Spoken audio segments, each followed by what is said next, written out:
We're here with Charlie Cramer, a master photographer and printer. In fact, he has taught for the Ansel Adams Gallery since 1988. He's had his work showing there for about 20 years. Charlie, it's great to be here with you. Thanks, Mark.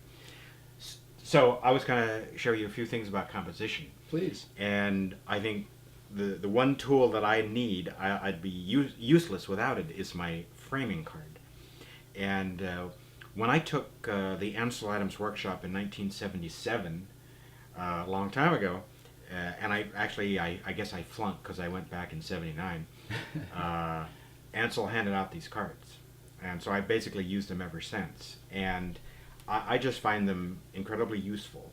And they do several things that you want to do anyway. For example, when you look, this isolates the scene for you. Right. Because the people are only going to see what's in that little opening there, nothing else. So you have to, sometimes I'll close my eyes and open them like I'm looking at a page of a book, and ask myself, does this convey what I'm feeling about this scene here?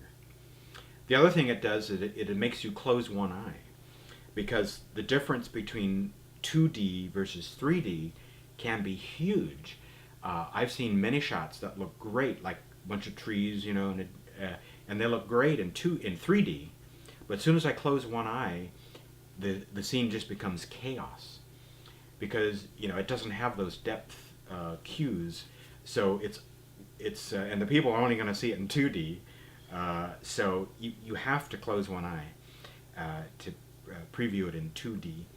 The other thing too is helpful, as long as you got one eye closed now, then squint with the other one. And what that does, that increases the contrast. So you'll see things pop out, like the dark things will get darker, light things lighter, because this is what's going to happen to your image once you print it. So, if it passes that test, then it's probably a good shot. The other thing I like to do too is, I think what I've learned is I try not to get my mind involved. All right, and with those rules of composition, about does it have this or does it have that. It goes on a little, but mainly I try now to just react and ask myself, when I look at my composition, does my blood pressure go up? And and because sometimes you look at a scene and you do one of those, and that's the time you want to take the picture. Right. Because many times I'll see something that looks pretty good, I'll do this, and it's like, nothing. So it's probably not going to, be that exciting with the print. Right. So I use this as a blood pressure meter too. So Charlie, thank you very much for sharing your insight. That was terrific. My pleasure.